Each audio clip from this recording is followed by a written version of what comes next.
Okay, so now we're going to talk about bowing, because let's face it, without the bow, the violin is, you know, just a wooden box with strings. It's really important to get the bow to sing, okay, to speak.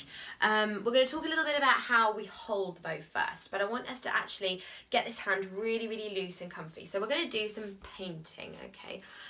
So I want you to just paint up and down with your hand.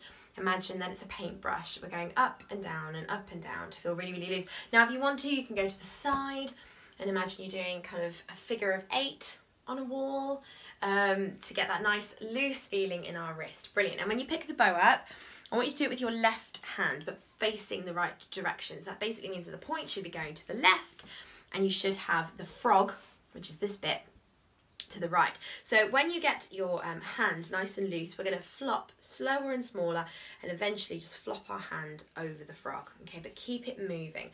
We want to make sure those fingers are nice and evenly spread. You've got your direction fingers, which are these two, which are going to lead the bow wherever it's going to go, and you've got your holding fingers, or balance fingers we should really call them, and your middle two here, and then your thumb. Your thumb is really important because your thumb needs to bend if possible, okay? So as you can see there, that is not what we're looking for. We don't want a collapsed thumb, we want a bent thumb, because that provides the best, that's collapsed, that's bent, because that provides the best support for the other fingers, okay? So once you have your bow, we want to keep painting nice and comfy, try to relax everything to make it sure that you are holding the bow correctly. You can do lots of different things with it. You can do circles. If you want to use your wrist, that's fine, or your arm, but eventually we really want to be able to use our fingers to get them really strong. A square, that's going to create that kind of shape. It's really good. And then a triangle and a figure of 8. Okay, so I'm doing all of this with my hand, with my fingers, okay, to try and get it loose. Now your thumb is going to straighten sometimes.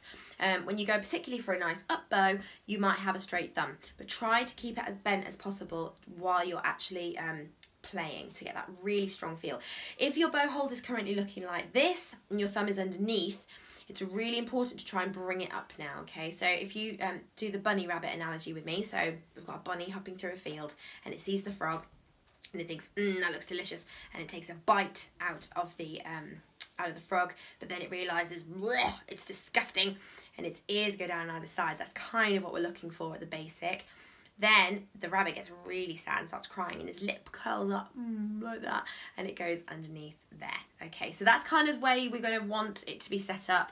I prefer the paintbrush effect to go kind of nice and loose, but if you're just starting out, best thing to do is start with the bunny rabbit to make sure that it's really, really exactly where you want it to be. Now, also remember, every person's bow hold is going to be unique unto themselves. My bow hold is not the same as yours or as anybody else's.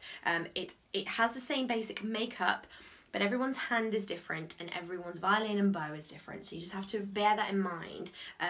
You need to find where it feels most comfortable and where you feel you have the most control. Okay, lovely. So now that we've got our bow hold really solid, really secure, we're going to bring the two together to create a beautiful, beautiful sound. So in the next video, we're going to be looking at third position for those of you who have tackled that, and then we'll start looking at some of the first position and lower positions as well. So I will see you in a little bit for some third position.